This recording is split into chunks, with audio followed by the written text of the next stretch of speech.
Assalamualaikum warahmatullahi wabarakatuh. Di kehidupan bernegara dan juga beragama yang ada di Indonesia ini, tidak luput bagi kita adalah toleransi dalam antar umat beragama. Dan toleransi ini dianggap penting bagi seluruh elemen masyarakat yang ada di Indonesia, karena kehidupan toleransi antar beragama ini akan membuat kehidupan kita menjadi tentram dan damai antar umat beragama. Dan dengan perbedaan beragama seperti ini, seharusnya kita saling menghargai perbedaan tersebut. Akan tetapi, banyaknya kasus yang melibatkan agama seperti insiden akan tetapi banyak kasus yang bisa dikatakan konflik ya tentang antar beragama yang ada di Indonesia. Salah satunya adalah konflik kasus pembakaran gereja gitu yang ada di Aceh. Dan bersama saya Faizul Umam, beberapa menit ke depan saya akan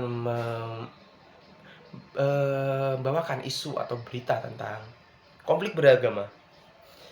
Teori yang saya gunakan di sini adalah teori konflik dari Marx, dan data dan faktanya saya akan menggunakan menurut BBC News Indonesia dengan judul Api yang dalam sekejam, konflik Aceh singkir, kita umat Kristen di ini merasa terombang-ambing pada tahun 22 November 2019. Konflik ini adalah sebuah konflik antar umat beragama di Aceh tentunya, yaitu tentang pembakaran gereja yang ada di Aceh Singkil. Nah, di sini di kehidupan beragama kita pasti tidak asing dengan namanya perbedaan beragama. Dengan perbedaan ini seharusnya kita saling menghargai perbedaan tersebut. Akan tetapi banyaknya kasus yang melibatkan agama, seperti insiden pembakaran gereja di Aceh, merupakan contoh konflik agama yang sering terjadi di provinsi yang menerapkan syariat Islam ini. Peristiwa tersebut menimbulkan ketegangan antar umat beragama yang menjadi sorotan nasional maupun internasional. Menurut Marx, teori konflik merupakan konflik muncul karena adanya kelompok yang berkuasa dan yang dikuasai dan menerima cerminan tentang perbedaan kelas, dan ini bisa dikatakan bahwa minoritas warga Kristen yang ada di Aceh itu mendapat diskriminasi dari warga-warga Islam yang ada di sana. Dan menurut BBC News, konflik mengatasnamakan agama di Aceh menyebabkan seorang tewas dan sebuah gereja dihanguskan, dibakar ratusan orang. Pemberontakan ini dipicu dari sengketa izin pendirian bangunan gereja yang di kawasan itu. Dan hal ini bisa dikatakan sebuah hal kecil, bahwasan pembangunan gereja di wilayah tersebut yang bisa saya katakan itu adalah tempat ibadah bagi para umat Kristiani yang ada di sana, dan mereka tidak setuju adanya pembangunan gereja tersebut. Dan menurut saya itu adalah hal yang bodoh, karena itu tidak mencerminkan bahwasannya kita adanya toleransi antar umat beragama. Dan kerusuhan pecah setelah masa yang terdiri dari sekitar 600 orang membakar sebuah gereja Protestan yang bergerak di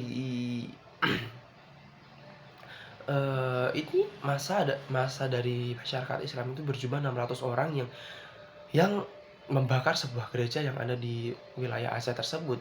Demikian ketegangan kepala kepolisian Aceh Usmaini Hasmi kepada wartawan di sana. Mereka dihadang sekelompok warga Kristen yang sudah siap-siap bersama polisi militer.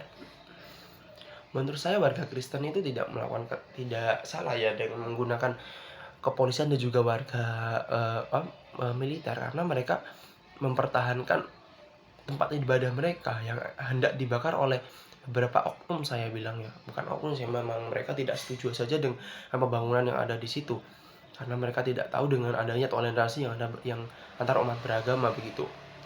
Dan kasus pembakaran di Aceh ini mencerminkan pentingnya menjaga keseimbangan antara penerapan syariat Islam yang perlindungan hak-hak minoritas. Diperlukan upaya bersama dari semua pihak membangun Aceh yang damai dan toleran tanpa mengorbankan identitas keislaman yang menjadi ciri khas daerah tersebut. Memang benar Aceh adalah bisa dikatakan menerapkan syariat Islam di sana, tapi ya sebagai bagian dari bangsa Indonesia, kita juga harus menghormati beberapa etnis beragama yang lainnya. Contohnya adalah umat Kristiani. Di sini dalam kasus ini warga-warga Aceh tersebut tidak bisa dikatakan menghilangkan aspek yang sangat besar, yaitu adalah toleransi antar umat beragama. Dan bisa dikatakan toleransi yang ada di tempat tersebut sudah hilang, karena kan hanya sebuah izin membangun menegakkan bangunan tersebut. Jadi ya sekian dari saya, Faizul Umam. Assalamualaikum warahmatullahi wabarakatuh.